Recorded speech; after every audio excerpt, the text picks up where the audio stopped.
अस्सलाम वालेकुम dear students. तो आज हम डिस्कस करने वाले हैं एसिड बेस और साल्ट में से थर्ड लेक्चर, जिसमें आज हम डिस्कस करेंगे ब्रोंस्टेड लोरी कॉन्सेप्ट का। कि हमने प्रीवियस में 2 लेक्चर में हमने डिस्कस किया था कि एसिड बेस की प्रॉपर्टीज़ को हमने डिफ़ाइन किया कि एसिड बेस हमारे पास क्या होते हैं। उसके बाद हमने आरएनएस थ्योरी को भी डिस्कस किया कि हमारे पास आरएनएस थ्योरी हमारे पास क्या होती है और वो उसकी लिमिटेशंस क्या होती हैं, उसकी एप्लीकेशंस क्या होती हैं।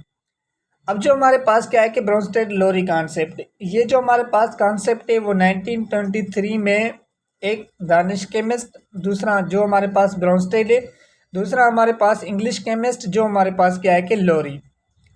अब यहाँ पे हमारे पास एक इंग्लिश एक हमारे पास दानिश केमिस्ट, दोनों ने मिलके एक कॉन्सेप्ट बनाया किस पे, एसिड बेस और एसिड बेस पे।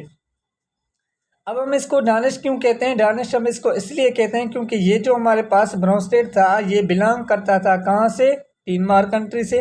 तो जो भी हमारे पास डेनमार्क कंट्री से बिलोंग करते हैं उनको हम क्या कहते हैं कि दानिश कहते हैं। दूसरा हमारे पास इंग्लिश, मतलब कि ये हमारे पास इंग्लिश केमिस्ट था जो हमारे पास लोरी है। अब इन्होंने हमारे पास कॉन्सेप्ट जो हमारे पास एसिड बेस थ्योरी का दिया ऑन द बेसिस ऑफ हमारे पास प्रोटॉन ट्रांसफ़र और प्रोटॉन डोनर पे दिया हमें। इसने जो कॉन्सेप्ट दिया था कि हमारे पास an acid is a substance, मतलब कि एसिड हमारे पास वो सब्सटेंस होते हैं जो मॉलिक्यूल या आयन, मतलब कि कोई भी हमारे पास मॉलिक्यूल है, जैसे हमारे पास क्या है कि CH4 मॉलिक्यूल है, ठीक है। यहाँ हमारे पास क्या है कि H2O क्या है कि मॉलिक्यूल है, कोई भी हमारे पास क्या है कि मॉलिक्यूल है। यहाँ हमारे पास आयन फॉर्म में, आयन हमारे पास क्या होता है कि किसी भी मॉलिक्यूल्स पे जब चार्ज होती है, चाहे वो हमारे पास केटाइन चार्ज, चाहे हमारे पास वो एनाइन चार्ज होती है, वो हमारे पास आयन्स कहलाता है। That can donated proton H plus two in other is called, हमारे पास क्या होंगे, इज कॉल्ड एसिड्स, ठीक है। एसिड्स हमारे पास वो कंपाउंड्स होंगे जो H प्लस को डोनेट करेंगे, प्रोटॉन्स को डोनेट करेंगे, वो कंपाउंड्स हमारे पास क्या कहलाएंगे? एसिड कहलाएंगे। दूसरी बात कि हमारे पास बेस, हमारे पास कौन से कंपाउंड्स होते हैं कि जो हमारे पास बेस इज अ सब्सटेंस, मतलब कि बेस हमारे पास एक ऐसे सब्सटेंस होते हैं जो हमारे पास मॉलिक्यूल या हमारे पास आयन, मॉलिक्यूल्स और आयन हमारे पास दैट कैन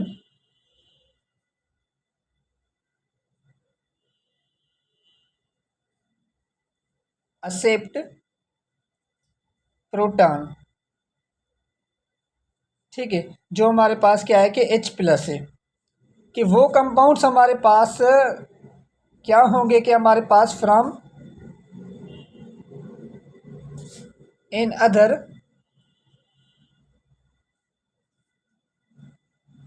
सब्सटेंस, ठीक है। वो कंपाउंड्स हमारे पास क्या होंगे कि बेस कंपाउंड्स होंगे, ऐसे सब्सटेंस जो हमारे पास एक्सेप्ट करेंगे प्रोटॉन्स को। कौन से प्रोटॉन्स को? जो हमारे पास H प्लस निकल रहा है, ये हमारे पास क्या कर रहा है कि H प्लस हमारे पास डोनेट कर रहा है एसिड। वही H प्लस आयंस जो कंपाउंड्स हमारे पास एक्सेप्ट करेंगे, वो कंपाउंड्स हमारे पास क्या कहलाएंगे कि हमारे पास बेस कंपाउंड कहलाएंगे।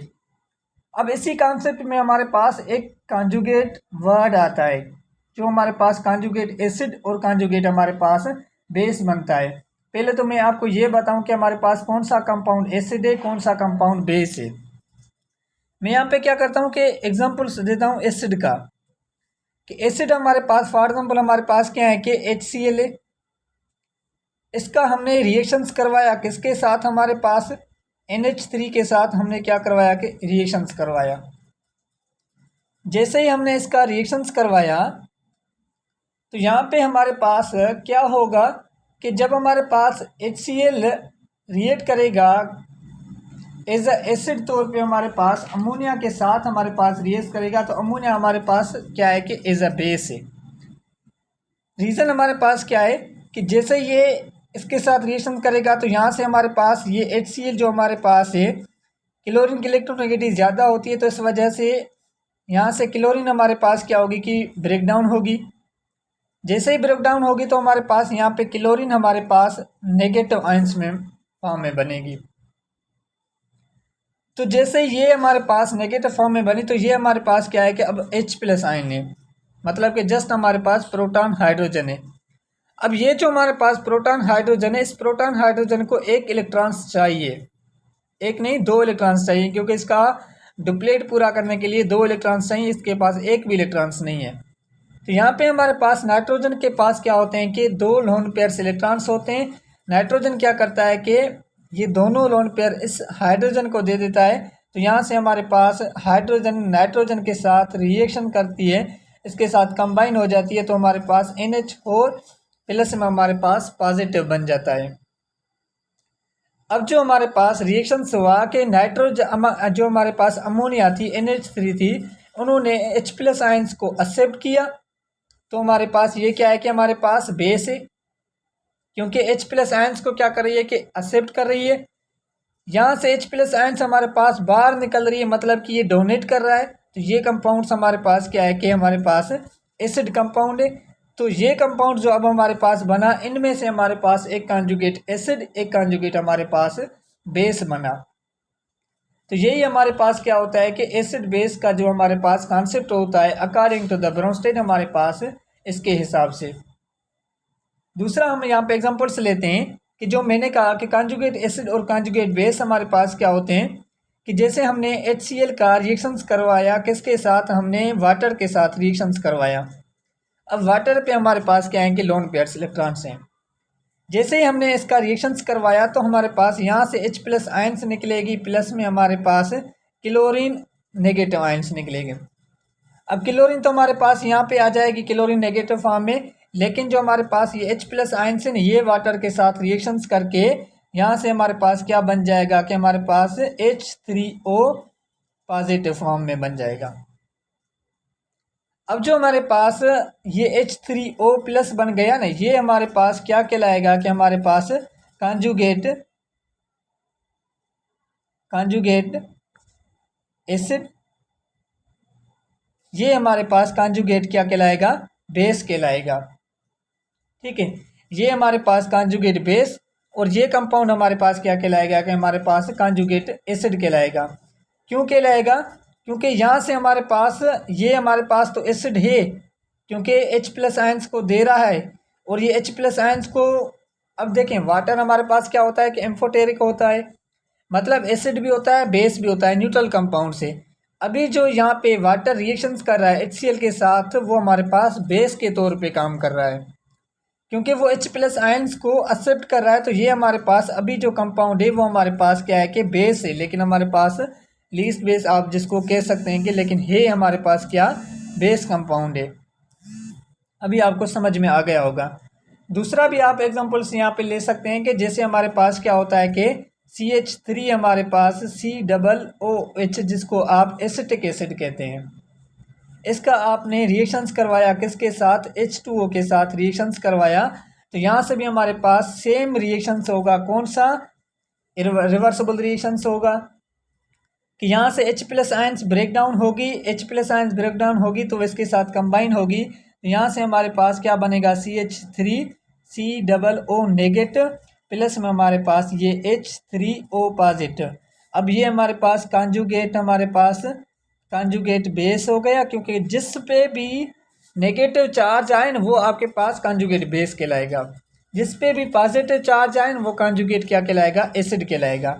ये हमारे पास क्या होगा कि हमारे पास कॉन्जुगेट हमारे पास एसिड कहलाएगा। वैसे आप लोग समझें, जो पहले हमारे पास बेस होगा वो एसिड फॉर्म में कन्वर्ट हो जाएगा कॉन्जुगेट एसिड में, जो पहले एसिड होगा वो कन्वर्ट हो जाएगा किसमें, कॉन्जुगेट बेस में। अभी ये हमारे पास क्या है कि एसिड है, एसिड H+ आयंस दे रहा है, तो ये हमारे पास क्या बनेगा, कॉन्जुगेट बेस। एसिड से कॉन्जुगेट बेस, बेस से कॉन्जुगेट एसिड बनेगा। ये कॉन्सेप्ट आप लोग समझ लेना, ये इसी तरीके से आप समझ सकते हैं कि ये अभी हमारे पास क्या है कि बेस फॉर्म है, क्योंकि H+ आयंस को क्या कर रहा है कि एक्सेप्ट कर रहा है। तो अभी जो हमारे पास ये कंपाउंड होगा वो हमारे पास क्या होगा कि बेस कंपाउंड्स होगा। ये थे हमारे पास इसके कॉन्सेप्ट के ब्रोंस्टेड ने क्या बताया क्या नहीं बताया इसके बारे में। कि उसके बाद मैं आपको कुछ क्वेश्चन देता हूँ, वो आप कमेंट में करके देना। उसके बाद अगला जो लेक्चर्स होगा वो हमारे पास लेविस का पढ़ेंगे और इसके लिमिटेशंस को भी हम डिस्कस करेंगे। अभी आपको कुछ क्वेश्चंस दे रहा हूँ, वो आप उसके आंसर्स जो है वो कमेंट में आप करके देना, मुझे उनके जवाब बताना कि हमारे पास इसके जवाब क्या हैं। फर्स्ट क्वेश्चन हमारे पास क्या है कि जो हमारे पास है कि what are the conjugate base of each of the following. यहाँ पे मैं क्वेश्चंस लिख रहा हूँ। व्हाट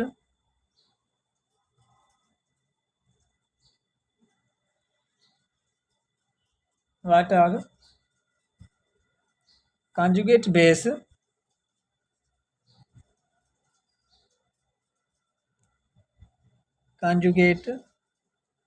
base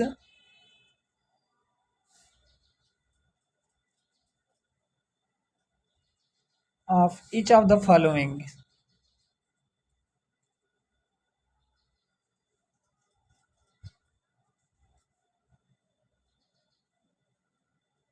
ठीक है, जिसमें हमारे पास फर्स्ट क्या है कि एक हमारे पास कंपाउंड है HS1, दूसरा हमारे पास कंपाउंड है H3O पॉजिटिव, थर्ड हमारे पास कंपाउंड है H2PO4 जिसको हम हाइड्रोफॉस्फोसल्फेट कहते हैं। ये हमारे पास इस पे -1 चार्ज है। प्लस में हमारे पास HSO4, इस पे भी हमारे पास माइनस चार्ज है। दूसरा हमारे पास CO3-2 चार्ज है। दूसरा हमारे पास क्या है कि जो कंपाउंड है इसमें हमारे पास वो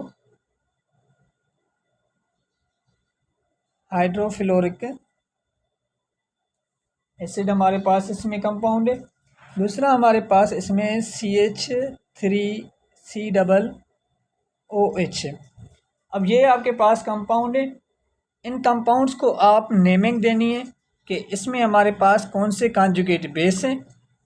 और उसके बाद आपको नेक्स्ट क्वेश्चन तो मैं आगे आपको दूंगा कि हमारे पास कौन से कॉन्जुगेट एसिड हैं, या वो भी आपको बता दूं। यहाँ पे क्वेश्चन नहीं लिख रहा, आप लोग समझ जाना कि नेक्स्ट में मैं जो लिख रहा हूँ वो लिख रहा हूँ कि हमारे पास give the conjugate acids of the followings. Next में आपको ये बताना है कि इसमें से कौन से हमारे पास कॉन्जुगेट एसिड हैं, जिसमें हमारे पास एक हमारे पास OH- है, ये हमारे पास कौन सा कंपाउंड है। दूसरा हमारे पास इसमें हमारे पास कंपाउंड है HCO3, इसमें हमारे पास कौन सा कंपाउंड एसिड है, कॉन्जुगेट एसिड है, या कौन सा कंपाउंड हमारे पास में कॉन्जुगेट बेस है। ये चीज़ आपको यहाँ पे बतानी है कि यहाँ पे हमने लिख दिया कि हमारे पास H3O पॉजिटिव। तो इनके आप आंसर कमेंट में दीजिएगा, हम अगर सही होंगे तो मैं आपको बता दूंगा। यहाँ पे अगर आपको कोई भी कन्फ्यूज़न वगैरह है इस टॉपिक में तो आप कमेंट में पूछ सकते हैं, इंशाल्लाह हम आपको जवाब में देंगे। अगर आपने हमारे चैनल को सब्सक्राइब नहीं किया तो आप सब्सक्राइब करें। Thank you.